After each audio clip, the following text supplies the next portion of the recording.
저는 지난주에 막내 검진을 위해서 서울에 잠시 다녀왔습니다. 성도님들 중에도 정기적으로 서울에 있는 병원을 찾는 분들이 계십니다. 왜 그 먼 길을 다녀옵니까? 건강 상태를 확인하기 위해서 그렇게 하죠. 그래서 가까이에 있는 다른 병원은 안 됩니다.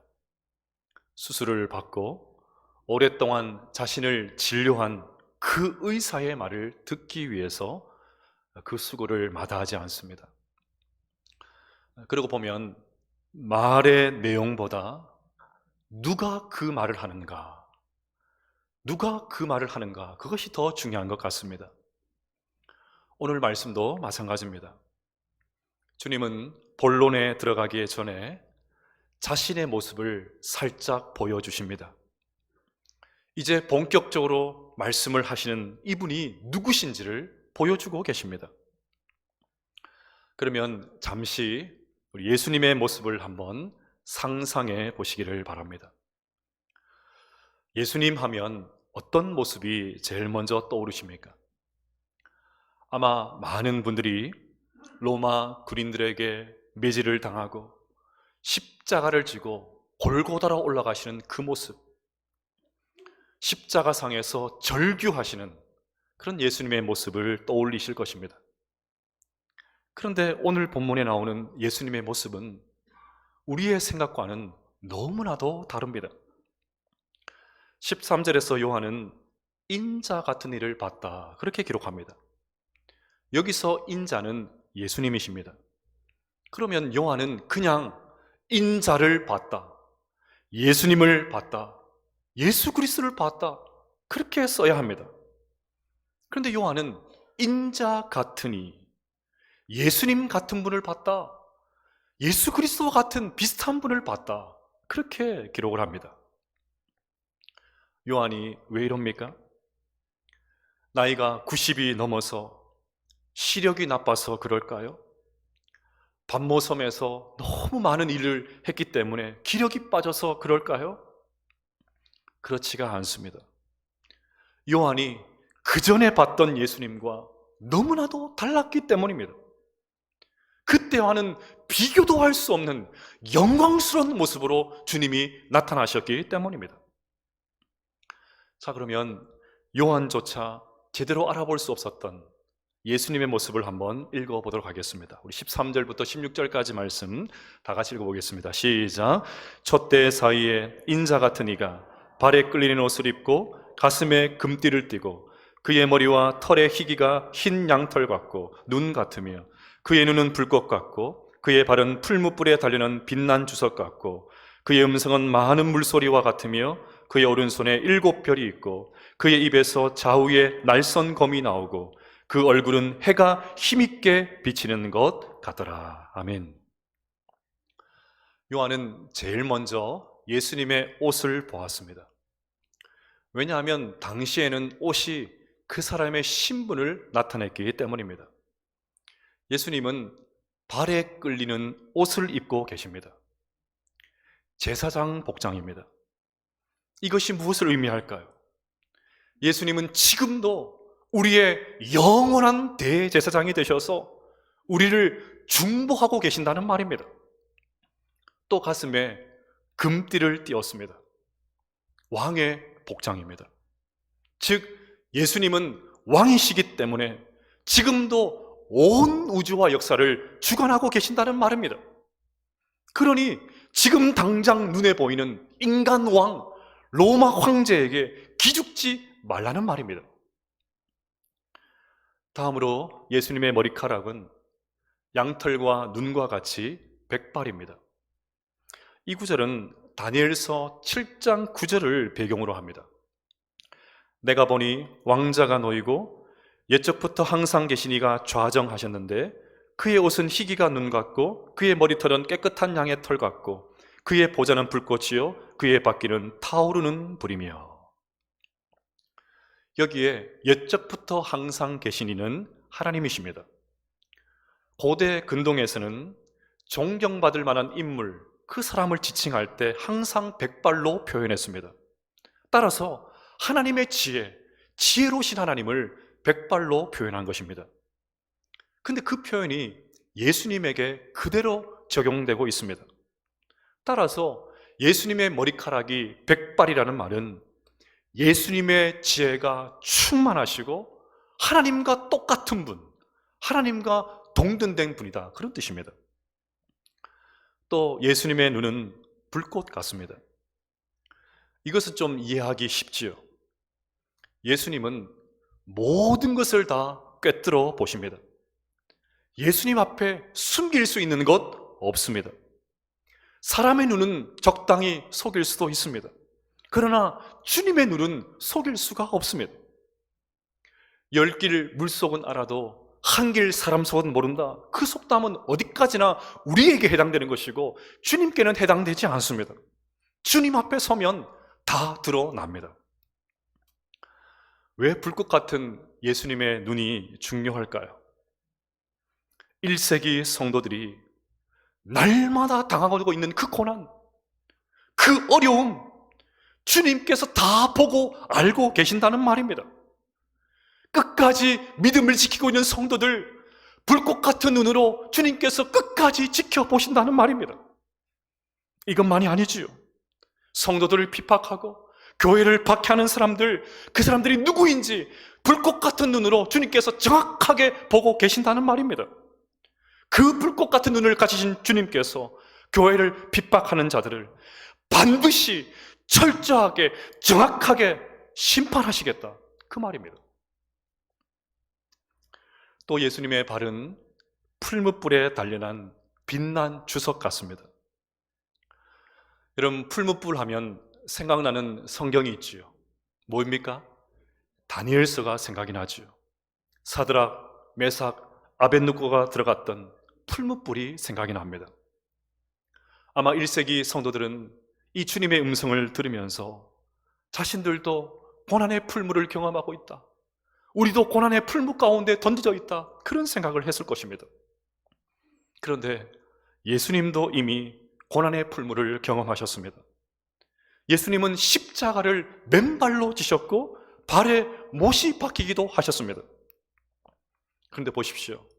놀랍게도 주님의 발은 상처 입은 발이 아니라, 못 박힌 발이 아니라 번쩍번쩍 빛나는 주석발입니다.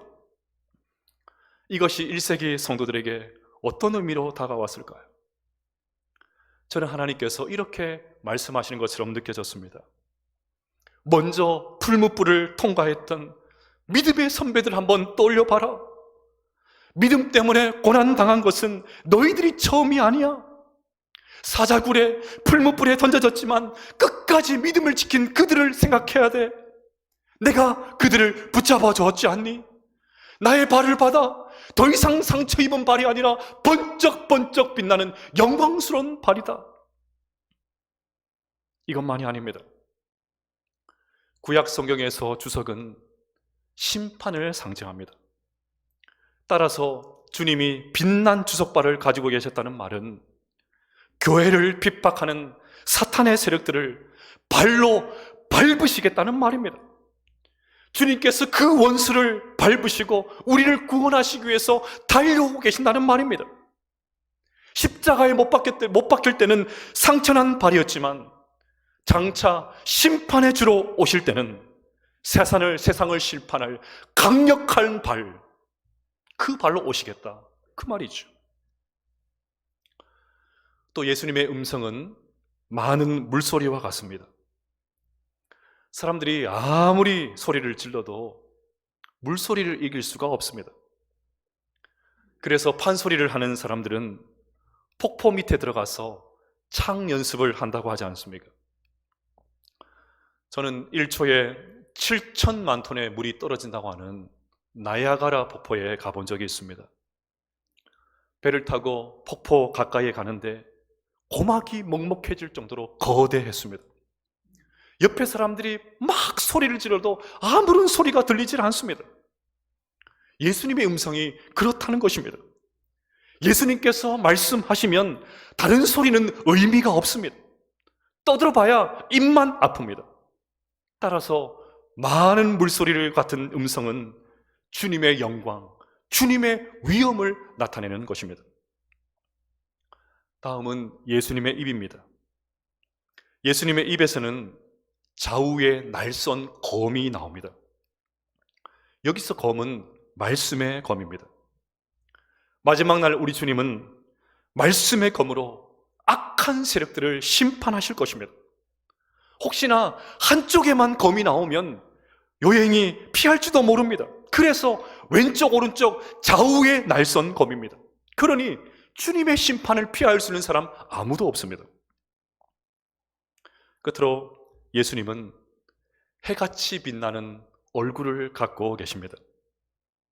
이것은 승리하는 사람들의 얼굴에 나타나는 자긍심을 뜻합니다. 얼마 전 저의 막내가 태권도 2품을 땄습니다. 성인으로 따지면 2단입니다. 퇴근해서 집에 들어가는데 국기원에서 제공하는 2품 증서를 내밉니다. 그때 저희 막내 얼굴이 어땠는지 아십니까? 자긍심이 하늘을 찌릅니다. 뿌듯함이 얼굴을 막 터질 것 같습니다. 얼굴이 빛난다는 말, 바로 이 말입니다.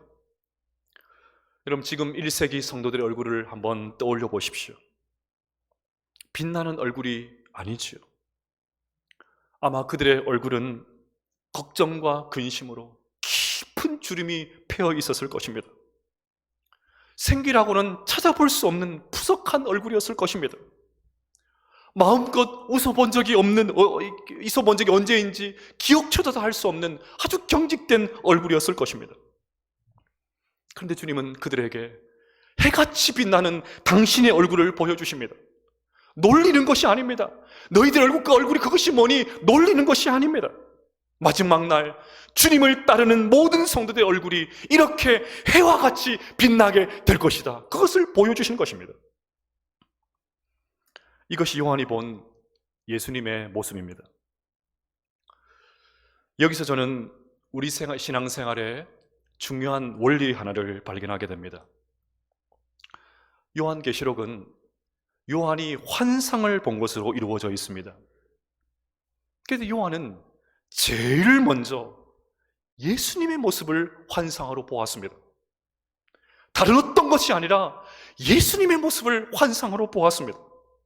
그래서 요한계시록을 통해서 앞으로 이 세상이 어떻게 될까, 그런 것이 더 중요한 것이 아닙니다. 정말 중요한 것은 제일 먼저 예수님을 보아야 합니다.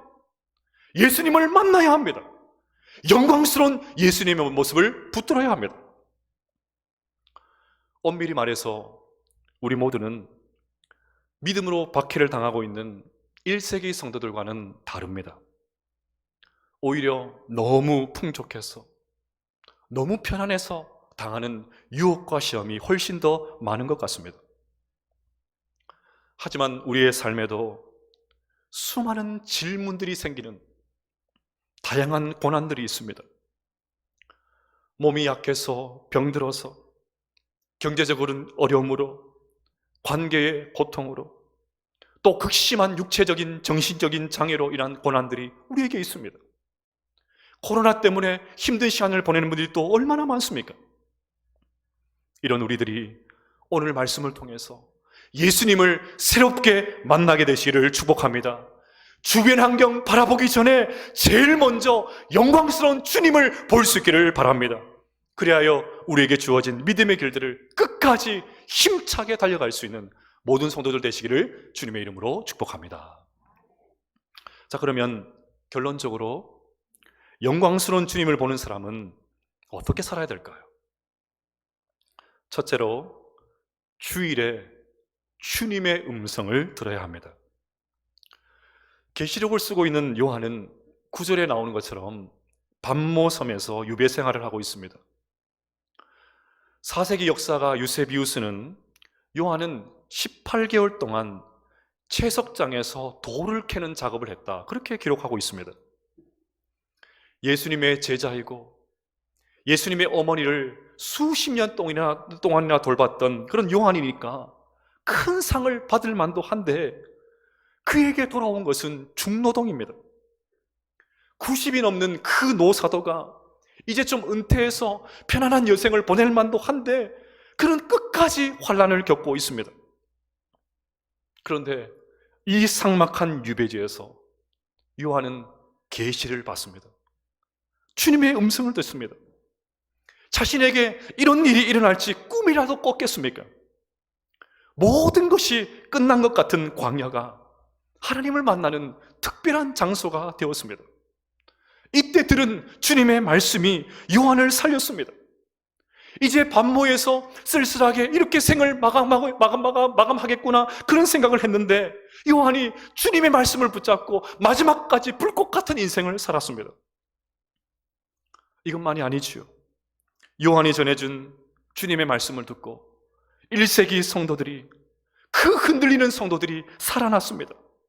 성도들이 힘을 얻고 용기를 얻게 되었습니다. 모두가 끝났다고 생각하는 그때에 하나님께서 요한을 통해서 교회를 다시 살려주셨습니다. 그러면 요한은 인생 최고의 복을 받은 것이죠. 비록 몸은 고달플지 몰라도 영광스러운 주님을 보았습니다. 이것이 끝이 아닌 것을 알게 되었습니다. 성도들이, 그 흔들리는 성도들이 자신이 전해준 그 말씀을 붙잡고 일어섰습니다. 그러니 요한은 인생 최고의 복, 최고의 성공을 맛본 것이죠. 그러면 언제 요한이 계시를 받았습니까? 이것이 중요합니다. 우리 10절 말씀을 함께 읽어보도록 하겠습니다. 10절입니다. 시작. 주의 날에 내가 성령에 감동되어 내 뒤에서 나는 나팔 소리 같은 큰 음성을 들으니. 아멘. 여기서 주일은 오늘 우리가 지키고 있는 주일입니다. 이처럼 요한은 주일에 계시를 받았습니다. 물론 유배 생활을 하고 있었으니까 주일에도 한가롭지 못했을 것입니다. 아마 평소와 같이 노동을 하고 있었을지도 모릅니다. 하지만 오늘이 주일인 것을 알고 있었던 요한은 그냥 있을 수가 없었습니다. 쉬는 시간에 틀림없이 성경을 암송하고 기도를 했을 것입니다. 마음속에 뜨겁게 하나님을 찬양하는 소리가 울려 퍼졌을 것입니다. 바로 그 주일에 하나님의 음성, 주님의 계시가 요한에게 임했습니다. 요한은 뒤에서 나는 나팔 소리와 같은 큰 음성을 들었습니다. 왜 뒤에서 소리가 났을까요? 왜 뒤에서 소리가 났을까요? 눈앞에 펼쳐진 상황만 보지 말라는 말입니다. 지금 눈앞에 들어오는 그 상황만 보지 말라는 말입니다. 지금 눈앞에 펼쳐진 모습은 정말 그 자체로 실망 그 자체입니다. 교회는 붕괴되고 있고 배교하는 성도들이 늘어나고 있고 로마 황제의 교만은 극에 달하고 있습니다. 이렇게 가다가 정말 교회가 끝이 나는 것 아닐까? 끝까지 믿음을 지키는 성도들이 남아있기는 할까? 온갖 염려가 생기는 그런 때입니다. 그러니 앞만 보면 한숨밖에 나오지 않습니다. 그런데 큰 소리 나는 뒤를 보니까 그 전에 한 번도 본 적이 없었던 주님이 서 계셨습니다. 따라서 나팔 소리와 같은 큰 소리는 요한만이 아니라 동시에 교회를 정신 차리게 하는 소리였습니다. 모든 성도들이 위축을 받고 고개를 쳐박고 있습니다. 그때 주님은 교회를 향해서, 성도들을 향해서 소리치십니다. 모두들 뭐 하고 있는 거야? 눈을 들어서 영광스러운 나의 모습을 좀 봐. 나의 모습을 보고 일어나야 해. 내가 불꽃 같은 눈으로 다 지켜보고 있어. 주석 같은 발로 모든 원수들을 밟아버릴 거야. 좌우의 날선 검으로 모든 사람들을 처단해버릴 거야. 그리고 마침내 우리 모두는 환한 승리의 미소를 짓게 될 거야. 그러니 제발 정신 차려. 그 말씀을 하고 계신 것이죠. 그래서 주님은 요한이 본 것을 써서 7 교회에게 보내라고 하십니다. 11절을 보시면 이르되 내가 보는 것을 두루마리에 써서 에베소, 서머나, 버가모, 두아디라, 사데, 빌라델피아, 라오디게아 등 7 교회에 보내라 하시기로. 따라서 교회는 예수님의 말씀을 들어야 합니다. 다른 이야기는 듣지 않아도 됩니다. 사람들이 하는 말 일일이 귀담아 들을 필요가 없습니다. 하지만 예수님의 말씀은 귀담아 들어야 합니다. 사랑하는 여러분, 우리 모두도 주일 예배를 통해서 나팔 소리와 같은 주님의 음성 듣게 되시기를 축복합니다. 성령께서 우리의 영혼을 막 흔들어 깨우시는, 도대체 너 뭐 하고 있냐? 막 흔들어 깨우시는 그 성령의 소리를 듣게 되시기를 바랍니다. 많은 물소리와 같은 강력한 주님의 음성을 주일 예배를 통해서 듣게 되시기를 축복합니다. 저는 요한계시록 설교를 하면서 예화 사용을 자제하고 있습니다. 어느 날 저희 아내가 물어보더라고요. 여보, 예화를 그렇게 왜 안 해요? 예화 좀 하죠. 그래서 제가 얘기했습니다. 요한계시록 설교할 때 가급적 내가 예화 안 하려고 해. 왜요? 말씀의 의미를 밝히는데도 시간이 부족하기 때문입니다. 그래서 조금은 집중력이 필요할 수가 있습니다. 하지만 이 주일에 선포되는 설교를 통해서 우리의 영혼을 깨우는 나팔 소리와 같은 주님의 음성 매 주일마다 듣게 되시기를 주님의 이름으로 축복합니다. 둘째로, 주님을 향한 경외감을 가져야 합니다. 요한은 영광스러운 주님의 모습을 보았습니다. 그래서 요한이 어떻게 반응합니까? 17절을 보시면 내가 볼 때에 그의 발 앞에 엎드려져 죽은 자 같이 되매. 요한은 예수님을 보고 죽은 자 같이 되어서 그냥 그 자리에 엎드립니다. 그런데 이 모습은 조금 생경합니다. 왜냐하면 요한은 예수님과 최후의 만찬 때에 예수님의 품에 기댔던 사람입니다. 요한복음 10장 13장 23절을 보시면 예수의 제자 중 하나 곧 그가 사랑하시는 자가 예수의 품에 의지하여 누웠는지라. 여기서 누웠는 사람이 요한입니다. 그러면 다시 예수님을 만났으니까 자연스럽게 어떻게 반응해야 될까요? 저 같으면 주님 너무 보고 싶었어요. 제가 예전에 주님 품에 안겼던 요한입니다. 다시 주님의 품에 안겨도 되지요? 뭐 이렇게 하면서 와락 주님을 끌어안을 것 같습니다. 근데 요한은 주님의 발 앞에 엎드려서 죽은 자 같이 됩니다.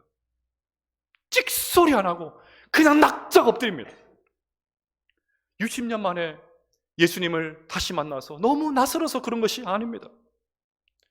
도저히 담을 수 없는 하나님, 너무 영광스러운 주님, 너무 크신 하나님을, 그 주님을 제대로 볼 수가 없어서 납작 엎드려서 그렇게 엎드린 것입니다. 그러면 우리는 어떻습니까? 우리는 어떻습니까? 오늘 우리가 예배 때에 하나님이 왕이십니다, 하나님을 예배합니다, 하나님 앞에 왔습니다, 그렇게 고백하는 우리들은 어떻습니까? 저는 솔직히 설교를 준비하면서 이 설교를 듣는 동안 우리가 그냥 옆에 다 엎드렸으면 좋겠어요. 다 엎드려서, 다른 날은 못하더라도 오늘만큼은 다 엎드려서 말씀 드리면 얼마나 좋을까? 표정이 별로 안 좋아지시는데,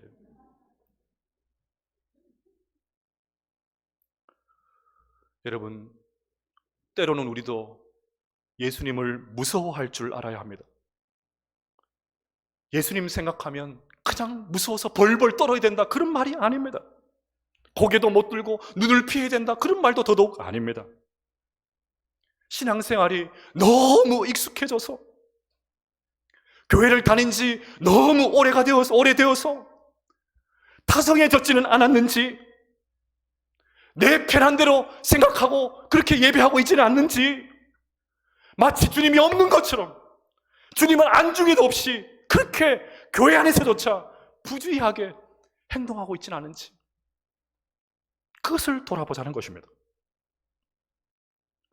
이사야 선지자는 성전에서 하나님을 보고 두려워서 죽은 자처럼 되었습니다.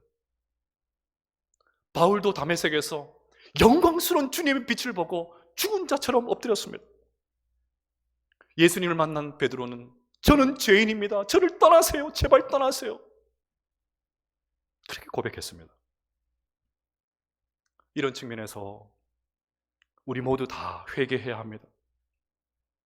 특히나 신앙생활을 너무 오래 하신 분들, 너무 오래 해서 모든 것이 다 그냥 편하게 느껴지시는 분들, 하나님조차 별로 긴장감 없이 받아들이시는 분들, 저 같은 목사들, 교회 앞에서 주님의 일을 한다고 알짱알짱하는 저 같은 목사들, 교회 중직자들, 일정한 영향력이 있어서 교회를 이렇게 저렇게 하려고 하는 그 교회 중직자들, 하나님을 향한 경외심을 잃어버린 사람들, 하나님이 더 이상 두렵지 않고 마치 옆집에 있는 아저씨처럼 그냥 편하게 느껴지는 그런 분들 다 회개해야 합니다. 마치 주님이 안 계신 것처럼, 주님이 나의 이상을 모르시는 것처럼, 주님은 안중에도 없이 그냥 인간적인 냄새에 풀풀 풍기는 우리들의 모습 회개해야 합니다. 말만 고람되어 말만 하나님 앞에서 그렇게 말하면서 전혀 하나님을 의식하지 않는 우리들 회개해야 합니다. 오늘 이 아침에 요한이 가졌던 주님을 향한 경외감 회복될 수 있기를 주님의 이름으로 축복합니다. 셋째로, 교회의 영광스러움을 붙들어야 합니다. 요한은 금촛대 사이에서 계시는 예수님을 봅니다. 12절과 13절을 보시면 몸을 돌이켜 나에게 말한 음성을 알아보려고 돌이킬 때에 7 금촛대를 보았는데 촛대 사이에 인자 같은 이가. 여기서 금촛대는 20절에 나오는 대로 7 교회입니다. 7은 완전수라고 말씀드렸습니다. 따라서 이 말은 예수님께서 모든 교회에 함께 계신다는 말입니다. 이 구절에 근거해서 예수님은 우리 언양교회에도 함께 하신다는 것을 믿으시기를 바랍니다. 이것만이 아닙니다. 16절을 보시면 그의 오른손에 7 별이 있고 라고 합니다. 여기서 7 별은 20절에 나오는 것처럼 7 교회의 사자입니다. 그러면 7 교회의 사자는 누굴까요? 전통적으로는 목사로 해석을 합니다. 이렇게 되면 교회는 목사가 아니라, 사람이 아니라 주님이 주인이시고 주님이 붙잡고 계신다는 의미입니다. 최근에는 이 7 교회의 사자를 천사로 해석을 합니다. 천사로 해석하는 해석이 더 많습니다. 이렇게 되면 교회는 비록 땅에 있지만 천상에 있는 천상의 공동체가 된다는 말입니다. 어떤 식으로 해석하든 상관없습니다. 중요한 것은 교회를 주님께서 붙잡고 계시고 주님이 계시는 영광스러운 공동체가 바로 교회라는 것입니다. 그럼 이것은 당시 상황과는 정반대입니다. 겉으로 보기에 교회가 약하고 힘이 없습니다. 황제의 힘이 더 대단해 보입니다. 로마는 화려한 빛을 발하는데 교회는 빛이 없습니다. 그런데 실상은 반대입니다. 교회가 금촛대입니다. 어두운 세상을 밝히는 금촛대가 바로 교회입니다. 그 교회를 주님께서 붙잡고 계시고 그 교회 산위를 거닐고 계십니다. 주님이 왜 교회를 거닐고 계실까요? 교회의 영광스러움을 잊지 말라는 말입니다. 지금 1세기 성도들이 볼 때 교회는 영광스러운 곳이 아닙니다. 초라하기 짝이 없는 위태로운 공동체입니다. 근데 주님은 그 교회가, 그 위태로운 교회가, 그 연약한 교회가 여전히 영광스럽다고 하십니다. 그러면 우리에게 주는 메시지가 있지요. 우리는 교회가 두들겨 맞는 부끄러운 시대 속에 살고 있습니다. 교인들조차도 교회 다닌다, 그것을 부끄러워하는 그런 시대를 살고 있습니다. 세상이 교회를 혐오합니다. 그래도 교회가 희망입니다. 그래도 여전히 교회는 영광스러운 곳입니다. 왜냐하면 주님께서 그 부족한 교회, 인간이 볼 때 너무나도 연약한 교회, 너무나도 허물 많은 그 교회, 그 교회지만 여전히 주님께서 그 교회를 붙잡고 계시고 여전히 그 교회 가운데 운행하고 계시기 때문입니다. 사랑하는 여러분, 저는 오늘 설교 준비를 하면서 회개 기도를 참 많이 했습니다. 목사인 제가 정작 교회의 주인인 예수님을 바라보지 않은 것, 정작 목사인 제가 교회의 주인이신 주님을 바라보는 것을 등한히 여기고 있구나, 그 사실 때문에 하나님 앞에 많이 회개했습니다. 우리는 세상을 너무 열심히 바라보고 있습니다. 자신의 문제를 너무나도 많이 묵상하고 있습니다. 하지만 우리가 더욱 힘써야 할 것은 눈을 들어 영광스러운 주님을 바라보는 것이라는 것을 믿으시기를 바랍니다. 우리 모두 주님을 더 많이 바라보십시다. 주일 예배를 통해서 영광스러운 주님을 만나십시다. 선포된 말씀을 통해서 나팔 소리와 같은 주님의 음성 듣게 되시기를 축복합니다. 주님을 향한 경외감이 회복될 수 있기를 바랍니다. 그리하여 여전히 영광스러운 언양교회, 여전히 주님께서 붙잡고 계신 이 언양교회를 힘있게 세워가는 우리 모두가 될 수 있기를 주님의 이름으로 축복합니다.